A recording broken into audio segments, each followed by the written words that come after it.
episode of One Man's Opinion. Today I am reviewing the new Broadway play, Mary Jane, written by Amy Herzog, directed by Kaufmann, and running through June 16th at the Manhattan Theater Club's Samuel J. Friedman Theater at 261 West 47th Street in New York City.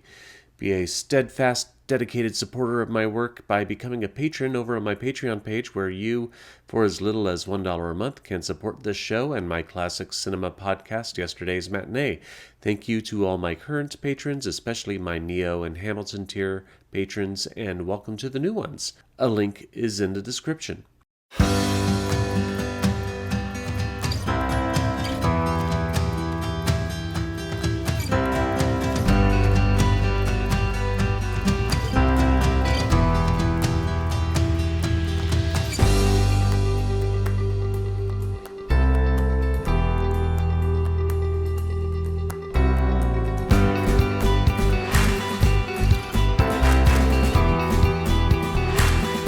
Wish you many more children someday. Oh, I don't know, Haya. Maybe wish me a 2-bedroom closer to the subway for now.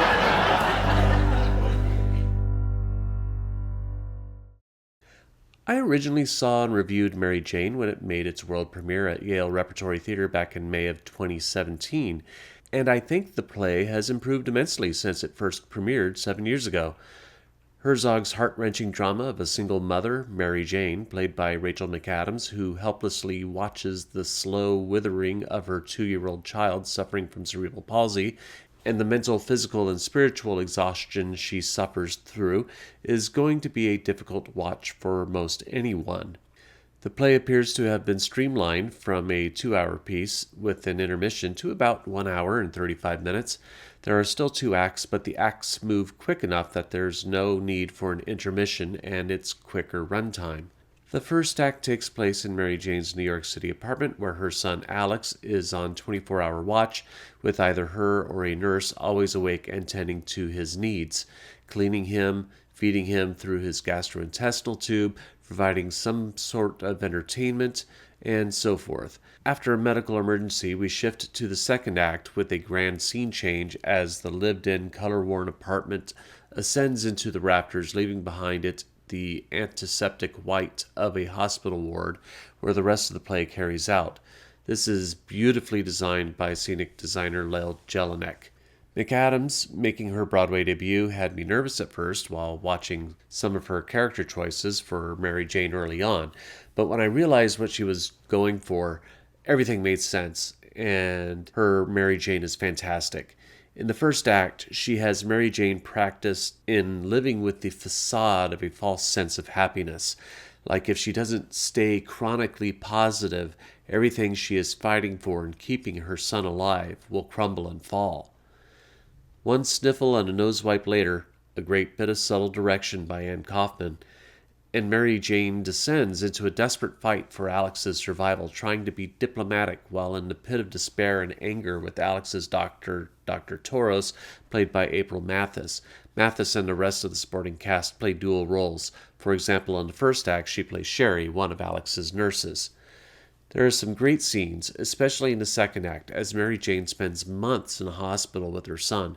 At her wit's end, she argues with Kat, a hospital music therapist played by Lily Santiago, who is about to leave because Alex has just returned from a procedure and is likely still under anesthesia. But Mary Jane has been fighting for a music therapist to be there for her son, and she doesn't want to disappoint him. Mary Jane finds comfort in commiserating with Kaya, played by Susan Porfar, another mother whose child shares a room with Alex, and she then seeks spiritual advice from Tenkai, a Buddhist monk played by Brenda, who has only been a chaplain at the hospital for about a half a year. These scenes are where the strength of Herzog's play lies, and where McAdams gets to really shine as an actress. Not that the first act is bad, it's good, but it's more of a developmental act, meticulously showing and describing the arduous task of taking care of Alex, and the constant vigilance required to ensure his continued welfare. From not falling asleep on a watch, to keeping the house in order, to not missing so much work that Mary Jane can get fired. It prepares the audience for the emotional trauma coming in the second act. Even though Mary Jane is a tearjerker, Herzog thankfully instills plenty of humor to not bog the audience into a permanent state of moroseness. Much of the humor is fit into the first act. Some of it feels forced, but by Mary Jane, not Herzog, because Mary Jane is constantly searching for ways to keep that spark of joy in her life. We laugh, not because the situation is in any way funny, but because we empathize with her and want her to have those moments of laughter in her life. Mary Jane is not going to be for everyone. It's a hard emotional watch, and I suspect even more so for anyone who has ever had a child who was born with developmental disabilities. But I believe that Mary Jane is an honest look at how a mother who desperately loves her child has her being chipped away as she persists in the never-ending fight for hope in a seemingly hopeless battle. But I am only one man's opinion, so be sure to leave yours in the comments below.